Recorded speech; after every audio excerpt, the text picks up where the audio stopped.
ඕන නැති දේවල් හිත හිත විඳවන්නට එපා.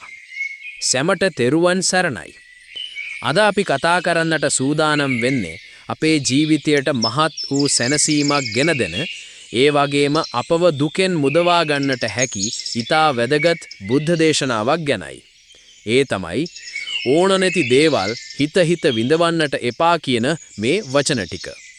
මේක වචන ටිකක් වුණත් මේ තුල ගැබ් වෙලා තියෙන්නේ අපේ මුළු ජීවිතයම වෙනස් කරන්න පුළුවන් ගැඹුරු අර්ථයක්. අපි හැමෝම ජීවිතේ සතුට සොයනවා. දුකෙන් මිදෙන්නට උත්සාහ කරනවා.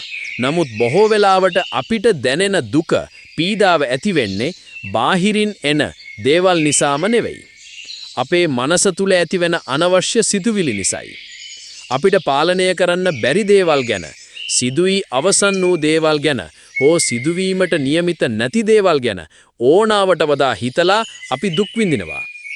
අතීතය සහ අනාගතය බුදුරජාණන් වහන්සේ දේශනා කළා අතීතය පසුපස හඹා නොයන්න, අනාගතය ගැන සිහින නොදකින්න, වර්තමානයේ දෙස අවධානය යොමු කරන්න කියලා. අපි බොහෝ වෙලාවට කරන්නේ ගෙවි ගිය අතීතය ගැන දුක් වෙන එක. මම එදා ඒ දේ නොකළා නම්, මට ඒ අවස්ථාව මගහැරුණා නම් වැනි සිතුවිලි වලින් අපි අපිටම වේදනා දෙනවා. අතීතය කියන්නේ ගෙවි ගිය දෙයක්. ඒ වෙනස් කරන්න අපිට බෑ. ඒ වගේම අපි අනාගතය ගැන ඕනාවට වඩා බිය වෙනවා. මට ඉදිරියේදී මොනවා වෙයිද? මගේ දරුවන්ට මොකද වෙන්නේ? වැනි නොයෙකුත් බිය පදනම් කරගත් සිතුවිලි වලින් අපි පීඩා විඳිනවා. අනාගතය කියන්නේ තවම පැමිණ නැති දෙයක්. ඒ ගැන අනවශ්‍ය ලෙස කල්පනා කිරීමෙන් වෙන්නේ වර්තමානයේ විඳිය හැකි සතුට පවා නැති කරගන්න එකයි. වර්තමානයේ ජීවත් වීම. බුද්ධ දහම අපිට කියා දෙන්නේ වර්තමාන මොහොතේ ජීවත් වීමේ වැදගත්කමයි.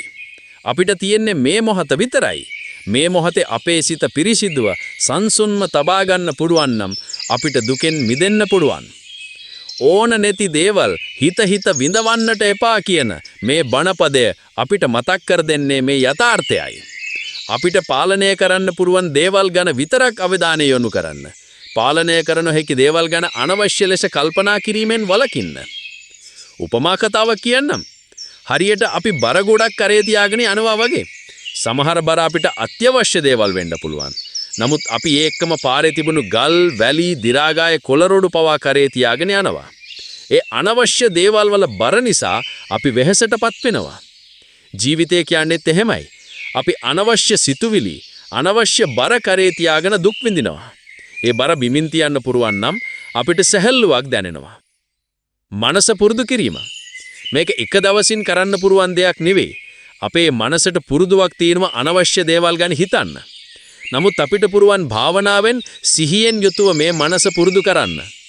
අනවශ්‍ය සිතුවිල්ලක් ඇති වූ වෙලාවට එය හඳුනා ගන්න. මේක අනවශ්‍ය සිතුවිල්ලක් කියලා ඔබටම කියා ගන්න. ඒ සිතුවිල්ලට ඇලී නොසිටින්න. ඒක වලාකුලක් වගේ පහව යන්නට ඉඩ දෙන්න. වර්තමාන මොහොතට අවධානය යොමු කරන්න. ඔබ කරන වැඩේට, ඔබ ආශ්වාස ප්‍රශ්වාස කරන ආකාරයට අවධානය යොමු කරන්න. නිගමනය. ඕන නැති දේවල් හිත හිත විඳවන්නට එපා. මේ වචන ටික අපේ ජීවිතයට විශාල ආලෝකයක්. අනවශ්‍ය සිතුවිලි වලින් මිදී වර්තමාන මොහොතේ සතුටින් සැහැල්ලුවෙන් ජීවත් වීමට මේ බුද්ධ දේශනාව අපිට මඟ පෙන්වනවා. මේ උතුම් දහම් පදයේ සිහිය තබාගෙන දුකින් මිදී සැබෑ සතුට සොයා යන්නට ඔබටත් හැකි වේවා. ඔබ සැමට තෙරුවන් සරණයි.